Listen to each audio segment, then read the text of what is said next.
Oh boy, here comes Whatculture Peter again, having a go at George Lucas. Look, let me get it on record once and for all that while some of the lists I've put out over the past year might suggest otherwise, I do genuinely admire this man and what he's done. You need only watch the Jabba's palace scenes or the Battle of Hoth or even the higher points of the prequels such as the Boontree pod race to know that Lucas was born to bring us swashbuckling sci-fi space operas and has always had great vision, if nothing else. Of course, there are numerous missteps he took over his career, and sadly, today's list is about those that probably hurt us the most by tearing holes in the beloved originals. I hope you're a masochist. I'm Peter from Whatculture.com, and here are 8 massive Star Wars plot holes the prequels stupidly created. Quick note before we start though, I know that most of these things were later explained away in the books, games and TV shows of the expanded universe, but that's because the mistakes had been made in the first place and someone had to tidy up the mess.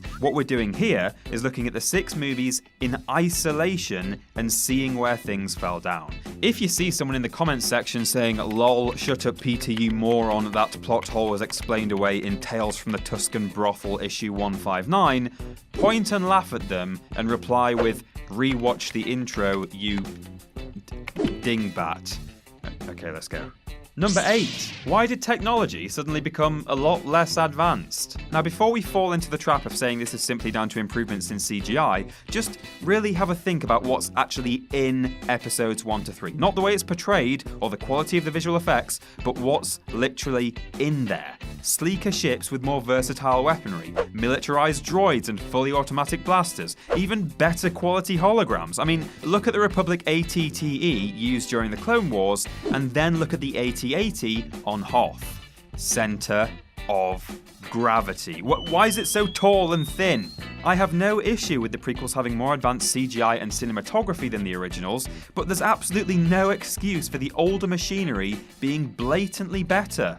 Now, some fans think this is all okay because original trilogy Star Wars is set in a war-torn period of galactic history, and sure, that might explain why civilian tech is worse as of A New Hope. War can be a very cruel mistress to the guys at the bottom, but it is a categorical fact that military technology, i.e. the very well-funded Imperial stuff, always gets better during conflict. That's just how it works. It's called an arms race. That's basically all war has been about since like 1700. Put simply, the designers should have made a deliberate effort to include just as many flaws and limitations in prequel tech. Number 7. Luke's training is far too quick. Now picture the original trilogy in complete isolation of anything else. No prequels, no sequels, no expanded universe. Under those limits, there's absolutely no precedent at all for how long it ought to take to train a Jedi. Ben Kenobi and Yoda never specify the details. For all we know, if the Force is particularly strong with you, it might just take a long weekend at an all-inclusive conference to unlock your abilities. This means that whether you think Luke was on Dagobah for 5 days or 5 months, and there are arguments for both, it could still make total sense why he's able to hold his own against Vader in Cloud City and ultimately defeat him only 1 year later. Maybe that's just how long it takes to train a gifted Jedi. 5 days, months, however long this was. Oh, actually no, never mind. Episode 1 shows us that sufficient training takes literally decades and decades, and preferably has to start when you're barely out of dungarees. Little Annie, for example, is told he won't be trained because he's too old. Look how young he is, he's too old! Now, I'm not suggesting the prequel trilogy should have portrayed various Jedi Padawans completely mastering every aspect of the art within a few weeks just to fit in with The Empire Strikes Back, but they could have maybe hinted that specifically lightsaber combat is very, very easy to pick up if you're highly force sensitive or something. That would sort of explain Luke's miraculous victory against his chosen one father after just a year of study, but also leave plenty of scope for what we know to be years-long training in all other areas of the Jedi arts. Number 6. Why did Obi-Wan age so rapidly? Ewan McGregor is brilliant. He is Obi-Wan through and through, and I'd never entertain the suggestion of a different casting. However, this one really is simple maths. Revenge of the Sith takes place 19 years before A New Hope. Old Ben Kenobi's age minus 19 equals what should be Obi-Wan's age in Episode 3. Alec Guinness was 63 when they shot Episode 4, and the hair and makeup team purposefully aged him even further. So basically, they should have either cast someone older to play Obi-Wan or aged Ewan McGregor in all 3 movies, I suppose? It's a bit of a mess and definitely not sufficiently explained by the people who say Ben just looks like that because he's got PTSD and has been living in the desert for 2 decades. You don't become a walking fossil in 20 years just because it's a bit hot and sandy outside and you've chopped your best friend's legs off. But hey, on the bright side, E. McG is now the perfect age for the inevitable anthology film set between the 2 trilogies for which he's repeatedly stated his interest. I can't wait.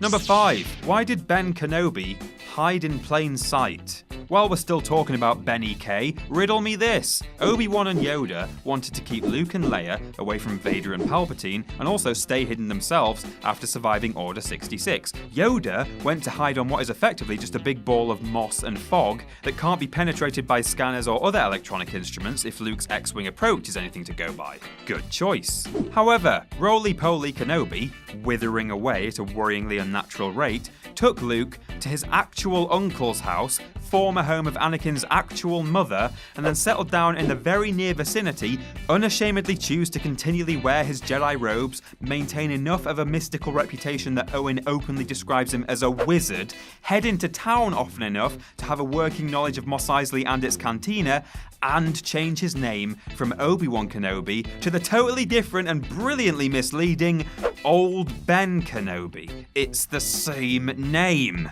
Prequel trilogy Star Wars could have greatly reduced this ridiculousness by at least keeping Shmi and Anakin well away from the Lars moisture farm or even Tatooine entirely, and by having Jedi wear totally different clothes in the days of the Republic. If they'd done that, Old Ben would just be some crazy guy in weird robes who lived on an entirely unremarkable desert planet. And why should the Empire care about that? Number 4.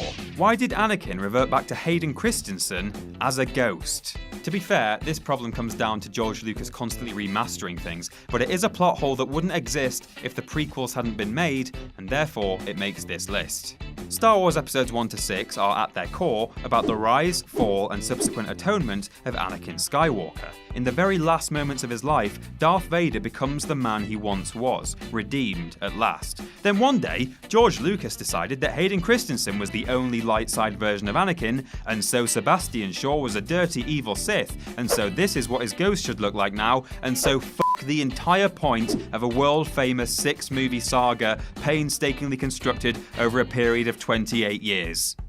Good. Number 3. How could Leia remember her mother when Padme died in childbirth? This one is utterly ridiculous. How did they make this mistake? It's like they came to a crossroads with a left turn for sanity, but decided to peel out in the other direction towards f***ing moron town. I don't know, I'm ad-libbing. Leia, do you remember your mother? Your real mother? Just a little bit. She was very beautiful, kind, but sad. Well, yeah, I suppose she would be a bit mopey given that she was dying in childbirth at the time. What was Lucas thinking here? All he had to do was have Padme survive her labour and then go and chill out with Bail and Leia on Alderaan for like 2 or 3 years tops before kicking the bucket. That said, Padme's death did give rise to a very underappreciated bit of dialogue between Vader and Palpatine. Anakin's first question after he's been chopped up, set on fire, and locked inside a black suit is, where is Padme? Is she safe? I don't know if it was deliberate from George Lucas, but to me, it acts as a very subtle seed for the fact that there really is still a little bit of good left in him. The same glimmer of light that Luke can see in the original trilogy. But God, Leia remembers her dead mother. Number 2, Kenobi doesn't recognise R2. Old Ben says he doesn't remember ever owning a droid, and okay, fair enough, he technically never did own him. However, there's absolutely no way he doesn't at least recognise the blue astromech before him, which is still called R2-D2 as it always has been, Obi, remember that? And has evidently been in the hands of the Organas, according to the message he's carrying. R2 accompanied Obi-Wan on countless missions alongside Anakin, and the last he knows, R2 was in the possession of Bail Organa. It's staring him right in the face. Some argue he's just keeping his cards close to his chest, and doesn't want to confuse or scare Luke with too much information or too much truth so early on. But why pretend you don't know a droid that's already claiming to know you, and yet openly talk about the Clone Wars, the Jedi Order, and Anakin's quote-unquote murder at the hands of Darth Vader? He's either totally forgotten about the most objectively incredible droid he's ever encountered, or he's choosing to lie about really weird and unimportant details. Either way, it makes no sense. And number 1, to recruit Luke would break the rule of 2. As established in episode 1, always 2 there are. No more, no less. The dark side basically subscribes to the idea that 3's a crowd, and a Sith Master and Apprentice are essentially forever out to kill each other. That's fine, we can accept that both Vader and Palpatine know this full well.